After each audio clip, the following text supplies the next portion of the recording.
وہ سعودی اور یو اے ای کے ریلیشن شپ اور اوپیک کا جو انہوں نے ڈیسیجن لیا تو اس پہ کافی بڑا فوکس ہے.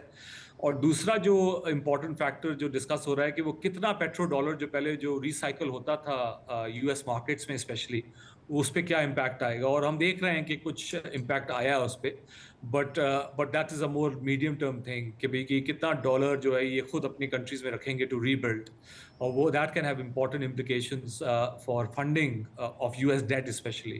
But we are not there yet, بٹ یہ امپورٹنٹ لانگ ٹرم امپلیکیشنز ہیں. اور یہ جو دوبارہ سے اسٹارٹ ہو گیا ہے, اس پہ پھر ایک اور فیز آف پریشر آئے گا اسپیشلی ٹورسٹ ڈپینڈنٹ کنٹریز پہ. کیا اگین کیا خبریں ہیں؟ مارکیٹس بڑی اس معاملے میں انٹیلیجنٹ ہوتی ہیں, ان کی بڑی انفارمڈ ہوتی ہیں کہ ریسٹوریشن آف ٹاکس, نیگوسیشن, بات چیت, میڈیشن. آج ایک ڈیولپمنٹ ہے, عباس راغچی ایرانین فارن منسٹر اب قطر گئے ہیں, دوحہ, کیونکہ دوحہ میں بڑا ایران کے حوالے سے شدید ریزرویشنز ہیں حالیہ دنوں میں, لیکن آفٹر آل ان کا وہاں جانا, پاکستانی اپنے لحاظ سے ایکٹیو ہیں. ڈو یو فورسی کہ سونر اور later in a very short frame of time کوئی ریسٹوریشن آف نیگوسیشنز ہو سکتی ہے؟ سو صاحب آئی ووڈ آرگیو کہ یہ مارکیٹ پرائسنگ تو یہی ہے, کیونکہ اگر مارکیٹ کا ویو ہو کہ کوئی ڈپلومیسی نہیں ہوگی پھر تو oil should be above $100 as we know, کیونکہ اتنی بڑی ڈسرپشن ہے یہ, اور کیونکہ ٹریفک جو ہے اسٹریٹ اور اس کی آلموسٹ زیرو ہو چکی ہوئی ہے. It went up to 80% of pre war traffic, so almost کھلی گئی تھی strait for number of days. So یہ جو ڈیولپمنٹس ہیں یہ پازیٹیو ہے. سو مارکیٹ کا بھی یہی ویو ہے, بٹ ہمارا جو آئل کا ویو آپ کو پتہ ہے کہ وی تھنک کہ oil should trade around $80 to $90 range. یہ geopolitical risk premium carry کرنا امپورٹنٹ ہے, اور ہم اس کو فلیگ بھی کر رہے تھے جب آئل $70 پہ آ گیا تھا کہ یہ ٹیمپرری ایشو ہے, ٹیمپرری ڈیولپمنٹ ہے. اس پہ لانگ ٹرم جو آئل جو rest of the year for example will have to trade higher. So I would argue کہ markets are still holding hope, but $100 کا جو ٹیل رسک ہے over the next few days clearly کافی high ہے. Thank you so much sir, بہت بہت شکریہ doctor Salman Ahmed, global head macro and asset allocation Fidelity international, دنیا کے مانے جانے انویسٹمنٹ بینک سے. اس کے ساتھ ہی ہمارے آج کے پروگرام کا اختتام ہوتا ہے. کل آپ سے پھر ملاقات ہوگی. کامران خان کو اجازت, اللہ حافظ. ناصر.